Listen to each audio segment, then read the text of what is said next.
Salut à tous les fans de foot, on se retrouve aujourd'hui pour faire le tour des grosses infos qui font vibrer la planète football.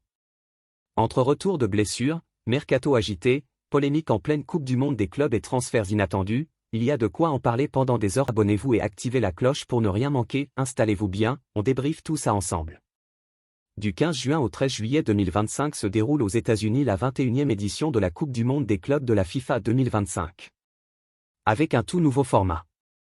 Pour la première fois de l'histoire, la compétition opposera 32 clubs des 6 confédérations continentales.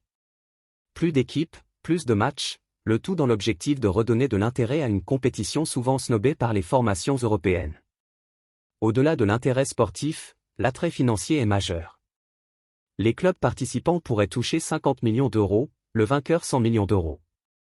Date, diffusion TV, clubs engagés, format. On vous présente tout ce qu'il faut savoir pour suivre la compétition censée désigner le meilleur club de football du monde. Le format de la Coupe du Monde des clubs 2025.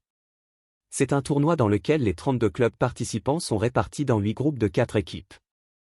Durant la phase de poule, les équipes s'affrontent une fois et les 2 premiers de chaque groupe se qualifient pour les 8e de finale.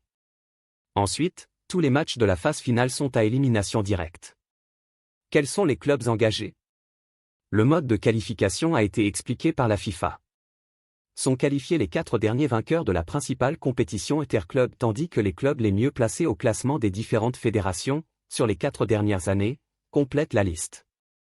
Une place a été allouée pour le pays hôte, elle a été attribuée à l'Inter Miami. Seulement 2 équipes par pays sont autorisées. Les 12 clubs UEFA, Europe, Chelsea FC, Angleterre, Real Madrid, Espagne, Manchester City, Angleterre, Bayern Munich, Allemagne, Paris Saint-Germain, France, Inter Milan, Italie, Borussia Dortmund, Allemagne, FC Porto, Portugal, Atlético de Madrid, Espagne, SL Benfica, Portugal, Juventus FC, Italie, RB Salzbourg, Autriche.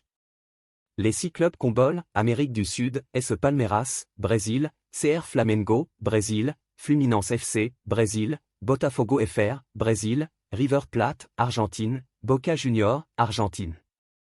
Les 6 clubs AFC, Asie, Al Hilal FC, Arabie Saoudite, Urawa Red Diamonds, Japon, Al Ain FC, Émirats Arabes Unis, Ulsan Hyundai, Corée du Sud. Les 5 clubs CONCACAF, Amérique du Nord, CF Monterrey, Mexique, Sounders de Seattle, États-Unis, Club Léon exclu Maître le remplaçant Canconu, CF Pachuca, Mexique, Inter Miami CF, États-Unis.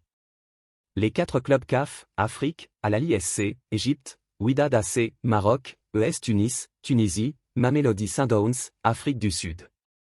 Le club OFC, Océanie, Auckland City, Nouvelle-Zélande. Après avoir quitté le rassemblement des Bleus blessés à la suite de la défaite en demi-finale de la Ligue des Nations contre l'Espagne, Bradley Barcola inquiétait le staff de Luis Enrique avant le déplacement à Los Angeles pour la Coupe du Monde des clubs. Heureusement, selon le Parisien, plus de peur que de mal. L'ailier parisien a repris l'entraînement avec le groupe ce vendredi, à 2 jours du match contre l'Atlético de Madrid. Même s'il est encore un peu juste physiquement pour débuter la rencontre, l'ancien Lyonnais pourrait faire partie du groupe qui affrontera les Colchoneros et Antoine Griezmann, récemment prolongé. Ce ne sera pas le cas d'Ousmane Dembélé, qui poursuit son retour tranquillement en individuel. Il est espéré pour le 3e match de poule face au Seattle Sounders. Du côté du FC Barcelone, le club cherche un ailier gauche pour la saison prochaine.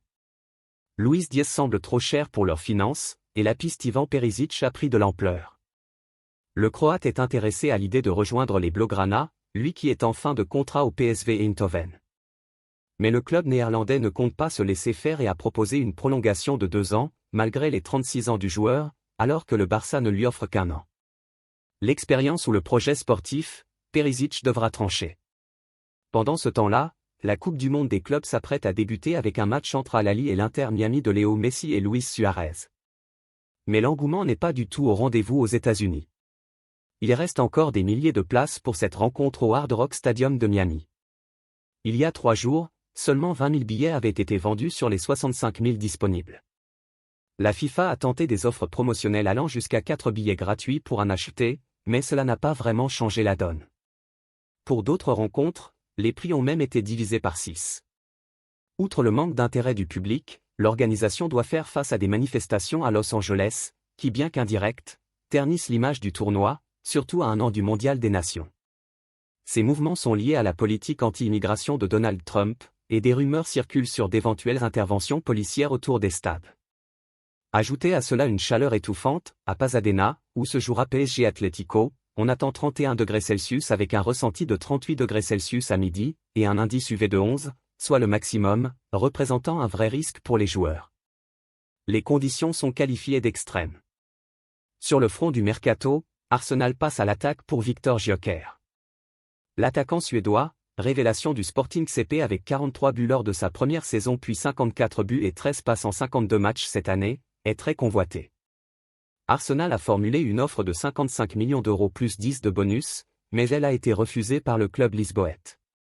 Le Sporting en attend plus, tandis que Gyökeres a déjà fermé la porte à Manchester United. Les Gunners semblent déterminés à faire de lui leur nouvel avant-centre vedette. À Manchester City, Jack Grealish vit une période très compliquée. Non retenu pour la Coupe du Monde des clubs, il est désormais officiellement sur la liste des transferts. Recruté pour 117 millions d'euros il y a 4 ans, ses performances en dents de scie et ses frasques hors terrain ont fini par lasser Guardiola.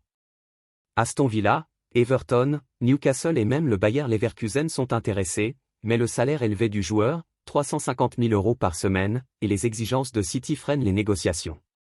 Le club serait désormais prêt à accepter un prêt pour éviter que le dossier traîne. Enfin, Paul Pogba pourrait bientôt rebondir. Sans club depuis la fin de son aventure avec la Juventus et après avoir vu sa suspension pour dopage réduite, il a été proposé à l'AS Monaco. Les négociations avancent bien et les deux parties sont confiantes pour trouver un accord rapidement. Pogba sur le rocher, ça ferait un sacré coup médiatique et sportif pour le club monégasque en ce début de mercato. Renvoyé de Tottenham malgré le succès des Spurs en finale de Ligue Europa contre Manchester United, Ange Postecoglou pourrait très vite retrouver un banc et un poste d'entraîneur. En effet, selon le Télégraphe, Al-Ahly aurait fait de l'entraîneur australien sa priorité. Voilà pour ce tour d'horizon ultra complet de l'actu foot du moment. Si vous avez kiffé, n'hésitez pas à aimer, commenter et vous abonner pour ne rien manquer des prochaines vidéos. À très vite pour de nouveaux débriefs explosifs.